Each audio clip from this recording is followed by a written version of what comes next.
আসন্ন জাতীয় নির্বাচনকে সামনে রেখে কয়েকটি নির্দিষ্ট সংসদীয় আসনে স্বাভাবিক হারের নতুন ভোটার অন্তর্ভুক্তির অভিযোগ রাজনৈতিক অঙ্গনে আলোচনার জন্ম দিয়েছে। দাবি করা হচ্ছে কিছু আসনে বাইরের জেলার মানুষকে ভোটার তালিকায় যুক্ত করা হয়েছে, যা নির্বাচনের ফলাফলে প্রভাব ফেলতে পারে। অভিযোগ উঠছে জামায়াত ইসলামের বিরুদ্ধে। দেশের গুরুত্বপূর্ণ 9টি সংসদীয় আসনে স্থানীয় ভোটারদের পাশ কাটিয়ে অস্বাভাবিক হারে বহিরাগত ভোটার অন্তর্ভুক্ত করার চাঞ্চল্যকর তথ্য পাওয়া গিয়েছে। অভিযোগ রয়েছে এই আসনগুলোতে প্রায় 4.5 লক্ষ নতুন ভোটার যুক্ত করা হয়েছে, যাদের আদতে এই এলাকায় স্থায়ী বসতি নেই। বিশ্লেষকরা মনে করছেন এই সাধারণ কোনো ভোটার বৃদ্ধি নয়, বরং এটি একটি পরিকল্পিত ঘটনা। অভিযোগ ঢাকা, নোয়াখালী, লক্ষ্মীপুর, পটুয়াখালী এবং মুন্সিগঞ্জের একাধিক আসনে তুলনামূলকভাবে বেশি সংখ্যক নতুন ভোটার যুক্ত করা হয়েছে। জানা যাচ্ছে এই ভোটারদের একটি অংশ নাকি ওই এলাকার স্থায়ী বাসিন্দা নন। এর ফলে স্থানীয় জনমতের ভারসাম্য বদলে যেতে পারে। পরিসংখ্যান বলছে যে এই 9টি আসনে মোট প্রায় 4.5 লক্ষ নতুন ভোটার এমনভাবে অন্তর্ভুক্ত হয়েছে যারা মূলত বাইরের জেলার বাসিন্দা। স্থানীয় ঠিকানায় তাদের কোনো বাড়ি নেই, অথচ কৌশলে তাদের এই এলাকায় ভোটার তালিকায় নাম তোলা হয়েছে। তবে এখানে একটি গুরুত্বপূর্ণ প্রশ্ন উঠে আসছে: নতুন ভোটার যুক্ত হওয়া কি স্বাভাবিক প্রক্রিয়ার অংশ, নাকি সত্যি অস্বাভাবিক স্ফীতি? বাংলাদেশে প্রতি বছর উল্লেখযোগ্য সংখ্যক তরুণ ভোটার তালিকায় অন্তর্ভুক্ত হন। পাশাপাশি নগরায়ন, কর্মসংস্থান, ব্যবসা বাণিজ্য এবং আভ্যন্তরীণ অভিবাসনের কারণে মানুষ এক জেলা থেকে অন্য জেলায় বসবাস শুরু করেন। ফলে ভোটার তালিকায় স্থানান্তর বা নতুন নিবন্ধন স্বাভাবিকভাবেই পরিবর্তন হয়। অতএব কেবল সংখ্যার বৃদ্ধি দেখে সেটিকে অনিয়ম বলে যায় না।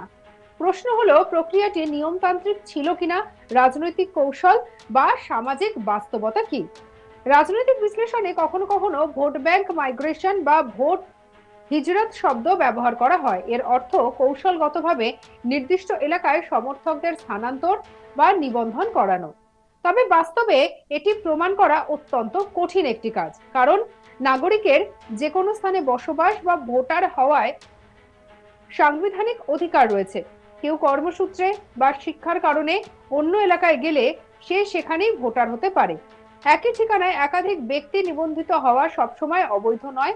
সুতরাং অভিযোগ সত্য কিনা তা নির্ভর করে যাচাইযোগ্য প্রমাণের উপর, যেমন ভুয়ো ঠিকানা, ডুপ্লিকেট নিবন্ধন বা প্রক্রিয়াগত লঙ্ঘন। তবে অভিযোগ উঠছে জামায়াতের ক্যাডাররা 9টি আসনে মোট প্রায় 4.5 লক্ষ নতুন ভোটার এমনভাবে অন্তর্ভুক্ত করেছে যারা মূলত বাইরের জেলার বাসিন্দা। স্থানীয় বাসিন্দাদের মতে নির্বাচনের দিন এই ভোটাররাই ফলাফলে বড় পরিবর্তন আনতে পারে, যা প্রকৃত স্থানীয় জনমতের প্রতিফলন নয়।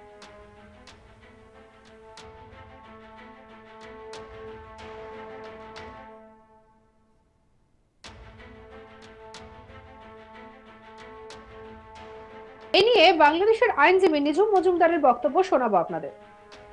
এই শব্দটার সাথে পরিচিত আছেন কিনা? গতকালকে সন্ধ্যা থেকেই বলা হচ্ছে এটা লাইলাতুল কদরের ভোট, এবং একটু রাত বাড়ার সাথে সাথে এটা লাইলাতুল তাহাজ্জুদের ভোট বলা হয়েছে।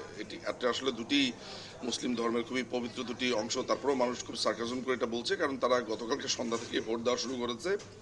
দেখুন, এই জিনিসটা একেবারে নতুন কিছু না। এর আগে যখন বিএনপি জামাত জোট ক্ষমতা ছিল, সেই 2006 সালের ইলেকশনের কথা, তখন আমরা দেখেছি এই বিএনপি জামাত জোট 1,29,00,000 ভোটার এক্সট্রা তৈরি করেছে। তো তাদের সাথে তো জামাত ছিলই।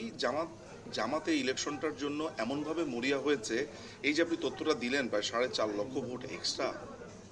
আরেকটা তথ্য আমি আপনাকে দিই, সেটা হচ্ছে তারা বিভিন্ন ভোটারদের, ধরা যাক কোনো একটা আসনে জামাত বুঝতে পারছে যেখানে এনাফ ভোট আছে তাদের, ওইখান থেকে তারা 20,000 ভোট নিয়ে আরেকটা জেলাতে নিয়ে যাচ্ছে মাইগ্রেট করে, ওই ঠিকানা চেঞ্জ করে।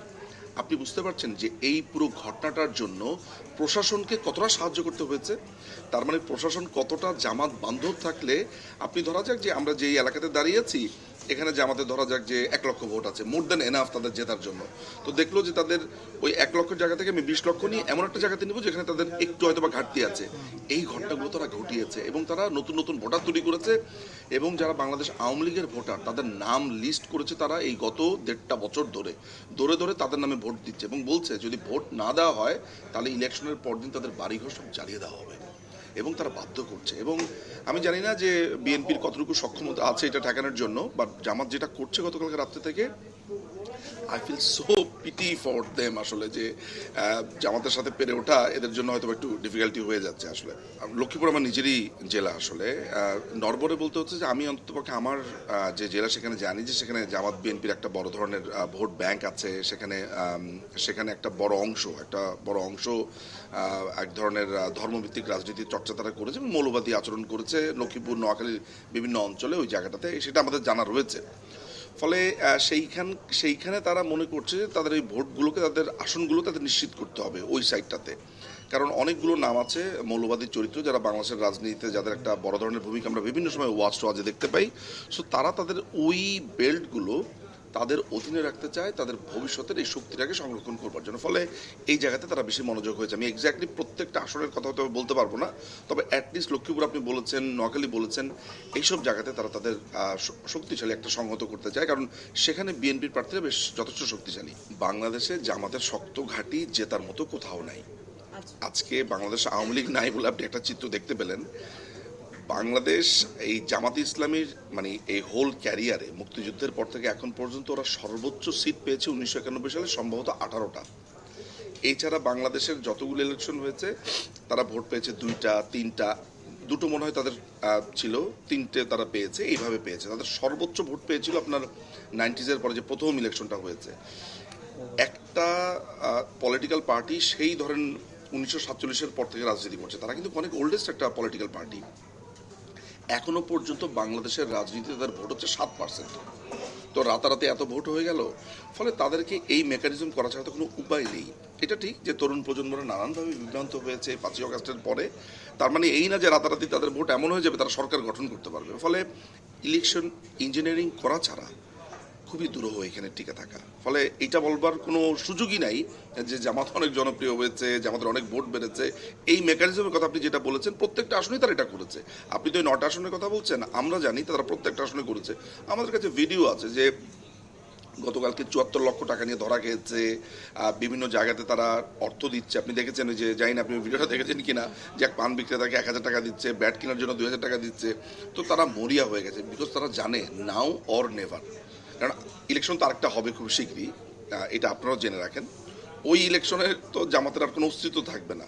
ফলে সেটার জন্য তারা মরিয়া হয়ে গেছে, ক্ষমতাটা নেওয়ার জন্য আর কিছুই না। আমি আসলে অনেকগুলো প্রেডিকশন, আসলে বাংলাদেশের এই মুহূর্তের রাজনীতিতে প্রেডিকশন করাটা খুবই কঠিন। তবে আমার একটা পর্যায়ে গতকালকে মনে হয়েছিল খুবই হাড্ডাহাড্ডি ব্যাপার স্যাপার হবে। এখন মনে হচ্ছে জামাত হয়তো বা মানে শখানিকের আশেপাশে থাকতে পারে তাদের আসন সংখ্যা, এরকম একটা সম্ভাবনা আছে। এখনো আমি মনে করি না যে জামাত একদম পূর্ণভাবে সরকার গঠন করবার মতো যোগ্যতা তাদের আছে। সেটা করতে হলে তাদেরকে আরো ভয়াবহ জায়গাতে যেতে হবে, আমার মনে হয় সেটা পারবে। সঙ্গে রাখুন আজ তাক বাংলার ইউটিউব চ্যানেলকে, লাইক কমেন্ট শেয়ার সাবস্ক্রাইব করতে ভুলবেন না।